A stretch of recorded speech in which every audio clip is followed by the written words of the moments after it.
कुणीतरी येणार येणार ग असं सॉन्ग मी का बोलते माहिती आहे का? तर आज आमच्या घरामध्ये नवीन एक फॅमिली मेंबर येत आहे आणि तो कोणता आहे तुम्हाला पुढे समजेलच. व्हिडिओ लास्टपर्यंत बघा. तर आम्ही एका पेट शॉपमध्ये गेलो. तिथं खूप साऱ्या कॅट्स पाहिल्या पण मला जास्त आवडलंच नाही. मग आम्ही दुसरीकडे चाललो होतो. मध्येच अननसवाला दिसला. मग ते पण घेतलं आणि इकडे गेलो तर एवढी भारी कॅट्स होत्या ना आणि ह्या 2 कलरमध्ये होत्या आणि मला खूप दिवसापासून पर्शियन कॅट पाहिजे होती. पण ती काय भेटतच नव्हती. मग फायनली आज ही घेऊनच टाकली आणि याच्या बदले आम्ही ही वाली चूज केली आहे आणि कशी वाटते तुम्ही मला कमेंटमध्ये सांगा. आणि हा नवीन फॅमिली मेंबर आहे आमचा, तर हिचं नाव काय ठेवायचं तुम्ही मला कमेंटमध्ये सांगा प्लीज.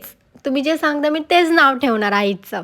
आणि घेतलं पहिले तिला बास्केट घ्यायला गेलो आणि तिथे एक क्यूट मुलगी आली होती. ती तिला हात लावत होती आणि खूप तिला आवडली होती माझी कॅट. आणि तिथून आम्ही एका शॉपमध्ये गेलो कॅटचं फूड घेण्यासाठी आणि तिथे सगळं काही होतं कॅटचं.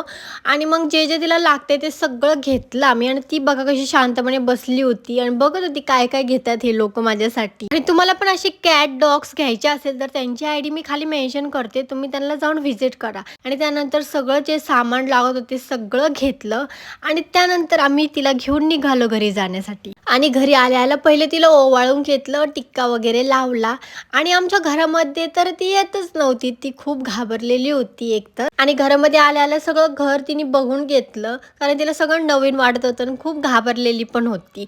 आणि माझा नवरा बघा तिचे डोळे साफ करत होता. मग तिला साफ वगैरे केली आणि खूप दमली होती फिरून फिरून. आणि मग तिला खायला पण दिलं आणि शांतपणे झोपून गेली ती. आणि रात्रीचं बघा तिचं कसं बेड तयार केलं होतं आणि बास्केटमध्ये जाऊन झोपली होती.